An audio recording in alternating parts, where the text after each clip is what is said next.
We're at the Magnolia Plantation. This is the slave tour, as they call it. This is a huge plantation, 500 acre. Now it's 500 acres. It used to be even bigger. From the Drayton family, a very wealthy family that was cultivating rice here from like the late 1600s up until the Civil War.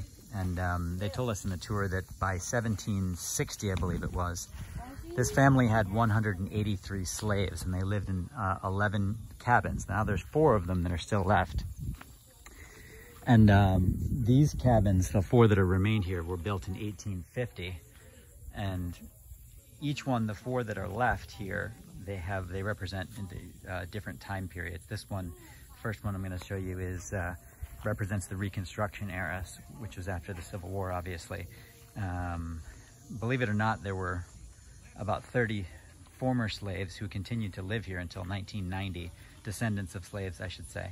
So after the Civil War, some of the slaves decided to remain here. And in fact, one of the gentlemen who works here as a maintenance man, they told us he grew up in this cabin right here, and he was the 13th of 18 children who grew up here in this cabin. So there were actually people living here until 1990, when the family finally said that the conditions here were too bad. They moved everyone out. As I said, this cabin, the last one here, represents the Reconstruction era after the Civil War.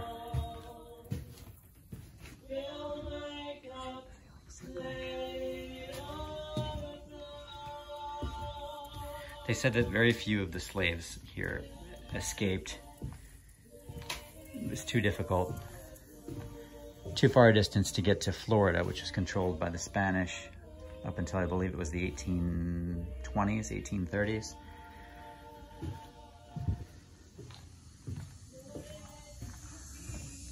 So this is the Reconstruction cabin. This one they have is supposed to be the Civil Rights era theme.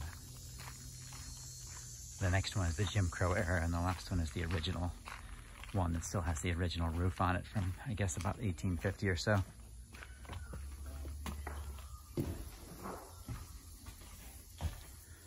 This is the one that the gentleman who works here grew up in with 17 other children. You could imagine, they said that the slaves slept on burlap sacks in these cabins initially. That was the tradition.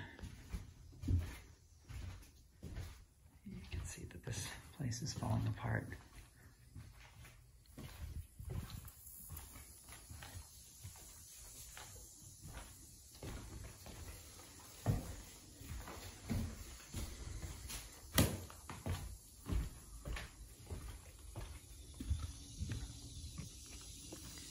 So as I said, there were originally 11 of these cabins here. These are the 4 that remained. A number of them had fires. They were struck by lightning and had fires and other issues. There's also a slave cemetery nearby where a number of the slaves and the descendants of slaves are buried. And this is the one that's supposed to represent the Jim Crow era. Whoops, there's some.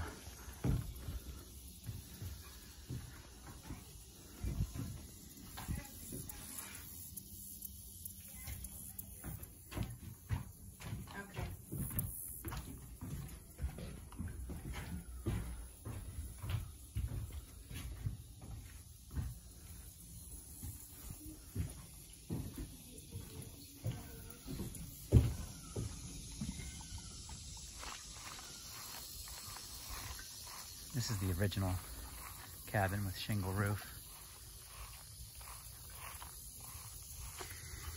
It's a very informative tour. You take a sort of like a tram down here from the main house. They tell you a little about the global slave trade. They told us that over a period of 350 years, there were somewhere between 10 and 12 million slaves that came from Africa to the New World, Brazil, Caribbean, United States, primarily.